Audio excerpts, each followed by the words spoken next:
Good morning, happy Thursday. Welcome to today's episode of Morning Wealth. 3 points that we will cover. Gold keeps shining ahead, ground up of some tech news, and a view on the Hong Kong dollar peg. US stocks rose Wednesday, while mainland Chinese shares extended their winning streak for the 7th consecutive day.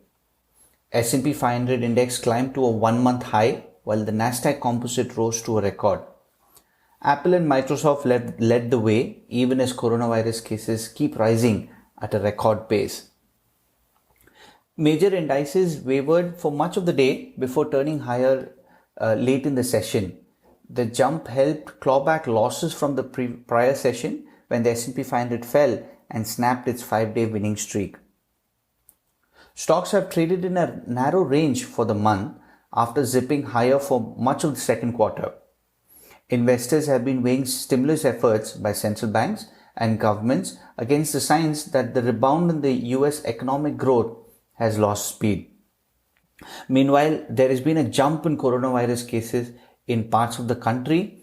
Tensions have risen between US and China. US reported a daily spike of more than 60,000 coronavirus cases on Tuesday. The total number of confirmed US cases now totals more than 3 million. On the back of the equity move, the yields on the 10-year were also up by about 2 basis points. European stocks were lower yesterday. They fell by about 0.7%. Gold on Wednesday surged past 1800 an ounce for the first time since 2011, climbing to a high of about 1819 earlier in the session and then closed down lower. Unprecedented monetary stimulus from major central banks around the globe has flooded the market with liquidity, pushing gold prices up nearly 25% from the low that we saw in March of this year at 1470 an ounce. The metal is likely to continue its upward trajectory as easy monetary policies and those stimulus measures to counter the virus impact have sparked concerns of inflation coming back. On the equity side, Google scrapped plans to offer a new cloud service in China. The company is pulling back from some other countries as well, in part due to geopolitical tensions, and also due to the pandemic. Trump is looking closely at TikTok, WeChat, and other apps that China may use to obtain Americans' personal data, is what the president's national security advisor remarked. Twitter soared more than 7% amid talk that it's building a paid subscription-based service.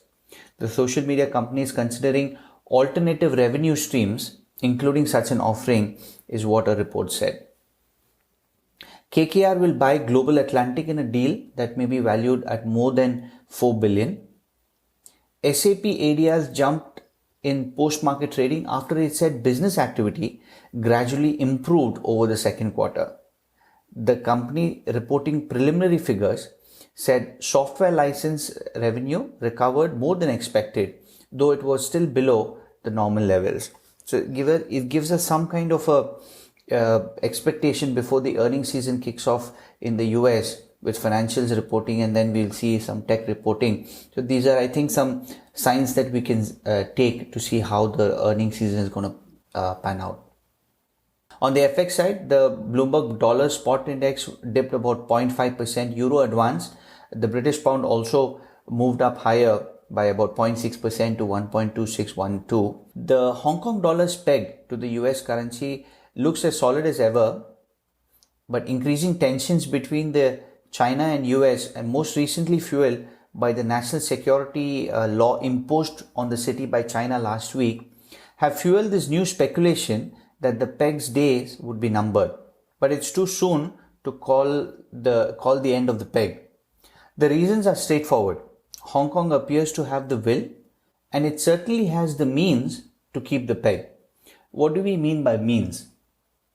The Hong Kong Monetary Authority holds about twice the amount of foreign exchange reserves needed to buy all issued Hong Kong dollars at the peg central rate of 7.8 per dollar exchange.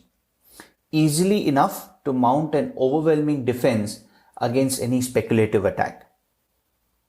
Pretty light day in terms of data. We look forward to some initial jobless claims and continuing jobless claims in the US. Have a nice day, stay safe and healthy, and speak soon.